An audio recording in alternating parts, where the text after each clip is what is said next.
Today on Land Beat, we're talking about the 3 layers of a forest and trying to simplify your observations of a forest. We're talking overstory, mid-story, understory. Overstory being our tallest trees, the mid-story is the next generation, understory is the next generation after that. And that's just a really good way to simplify looking at a forest. It's a good way to see the progression of your forest and what species you're moving towards. I'm going to say that is elementary school. And we can't forget elementary school. Middle and high is built upon that evaluation. We need to understand what those levels are of the overstory, midstory, and understory to make the right management decisions and recommendations. So what are we looking at here? So we're at the proving grounds, following up some of our other videos that we've indicated here, and much of this forest looks like this. And this is a very historical site when you look at glades, woodlands, and savannas. And you had a lot of glades, which are very open grasslands, transitioning to more savannas, transitioning then to woodlands, which had more trees, but we still had lots of vegetative plants growing in the understory. I mean, you see we've drastically gotten away from that. We're on a south-facing slope that has some remnant large oaks, but when we go to those 3 layers, it should be oak dominated.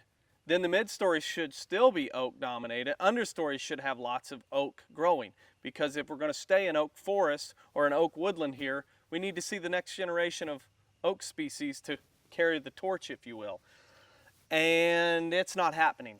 What do we see right now when we look at the overstory, Matt?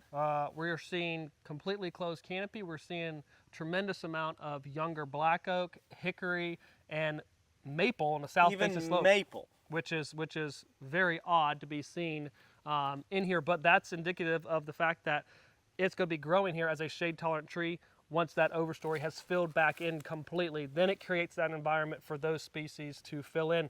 And what we're not seeing in that understory is oak regeneration, and then any other diversity within forbs, brambles, or even in that mid-story component that would be here.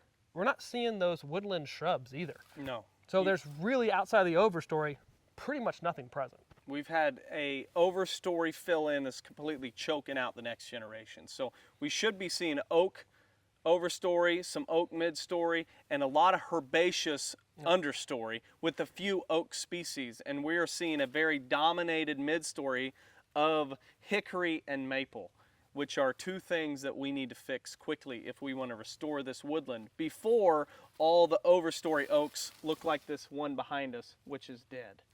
The one behind us, and then 2 out in front of us this way too. So they're on their way out. Well, that's what we have to think of, and why we go back to knowing the overstory, midstory, and understory components, because if your overstory is dying out, that midstory is what's going to come back in because it's already present. So these big, beautiful, historical type oaks are being completely replaced by the hickories and the maples. If we're out of you we're look out of at whack this here. oak that died, and this is one of the biggest maples around, and it's growing right in this gap in the trees that the oak had.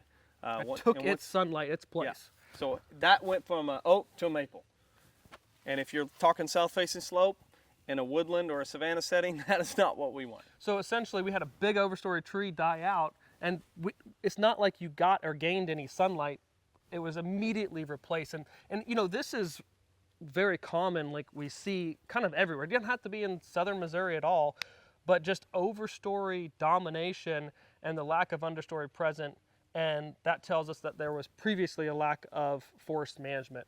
But if you're seeing this, if this is common to you on your recreational property, let us know in the comments, but make sure you step in and do some timber management to right the wrongs here.